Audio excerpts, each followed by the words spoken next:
My name is Oriana Tang. This is from my short story, Hands.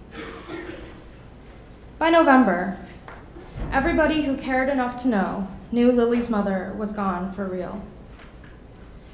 She knew it from the way some of the teachers looked at her in school. Poor girl. The quenched eyes and pursed lips, the bunched eyebrows. Sometimes it was only a flash, but Lily saw it, moving across their faces like the last vestiges of summer lightning. She saw it on the waitresses' faces at the diner, the woman charging her gum at the drugstore. Poor girl, poor girl. Lily's mother was the cook at the dumpling restaurant her parents owned a little ways into the city, just outside of Chinatown. It was a small shop, dingy, crouched between a funeral parlor and an Indian bodega. There was no air conditioning, and in the summer you couldn't hear the crackly radio music because of the big box fan Lily's father installed in the corner. For a week after Lily's mother left, Lily's father closed the store, waiting for her to step back into the kitchen and plunge her hands into a vat of dough. And then he closed it for another.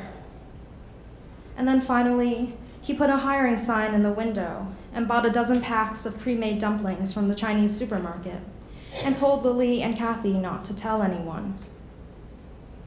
They were, supposedly, an authentic dumpling store, aspiring to be the kind Lily's mother talked about from her girlhood in Beijing, the kind that only opened at 9 p.m. and filled up quickly with the steam of cooking dumplings and the sizzle of the frying pan and people who would debate loudly over teacups of jasmine and chamomile and wine until daylight cracked over the horizon.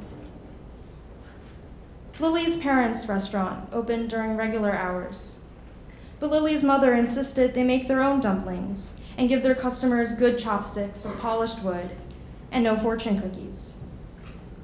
Lily typed up the menus, translating the names as well as she could. They didn't sound as appetizing in English: pork and chives, vegetarian, shrimp. The customers who swung open the narrow door ate quickly, their heads down, and tucked wrinkled tips under the teapot. Lily's mother would pluck at them from the doorway of the kitchen and shake her head. But it didn't matter. They were surviving. Thank you.